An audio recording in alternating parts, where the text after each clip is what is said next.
celui du producteur Harvey Weinstein. Claude François qui est mort au milieu de C'est le premier jour de l'Euro. Et maintenant, écoutez Yuri Gagarin. 7h17, retour sur Actu à présent. Tout l'été, on prend le temps de vous emmener dans nos archives Europe 1. Bonjour Pauline Jacot. Bonjour à tous.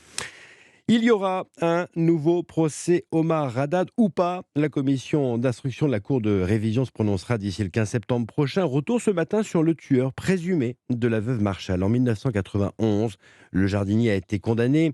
Il a toujours nié les faits. Et vous revenez, Pauline, sur cette affaire avec, bien sûr, au cœur du mystère, les célèbres lettres de sang. Omar m'a tué. Tué, ER, une faute de conjugaison et 4 mots déterminants. Les gendarmes se focalisent tout de suite sur un homme, un jeune Marocain de 29 ans. Il s'appelle Omar Haddad. Il est jardinier. Il travaille notamment chez Ghislaine Marshall. C'est elle, cette veuve fortunée, retrouvée morte dans la cave de la Chamade, sa villa de Mougins, le 23 juin 91. Brigitte Reynaldi couvre l'affaire pour Europe 1. Le graphologue a effectivement comparé l'écriture de Ghislaine Marshall avec les inscriptions retrouvées sur les portes de la chaufferie. Il a étudié la forme des lettres et conclusion, il est formel, c'est bien elle qui a écrit « Omar m'a tué ». Pas de témoins, pas de traces de sang sur ses vêtements. Ces lettres ont hypnotisé les enquêteurs, raconte Paul Lefebvre, 3 ans plus tard, à l'ouverture du procès d'Omar Haddad. Des experts de ce genre, qui sont des gens compétents, qui vous disent, dans cette cave, il n'y a aucune trace du passage d'Omar Haddad. Avec des certitudes.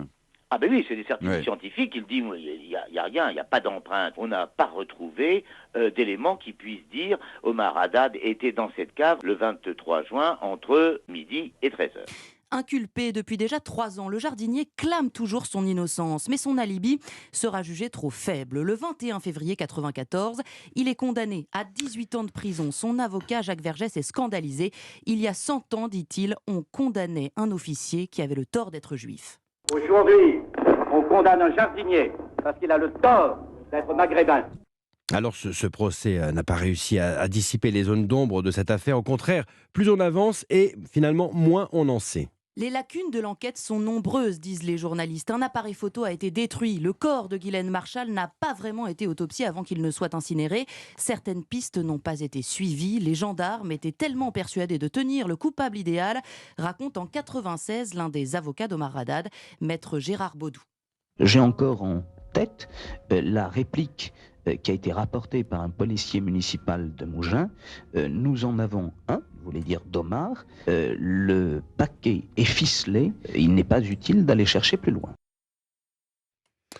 Alors ce procès, bien sûr, rencontre un coup de théâtre, Pauline, précisément le 31 octobre 2000.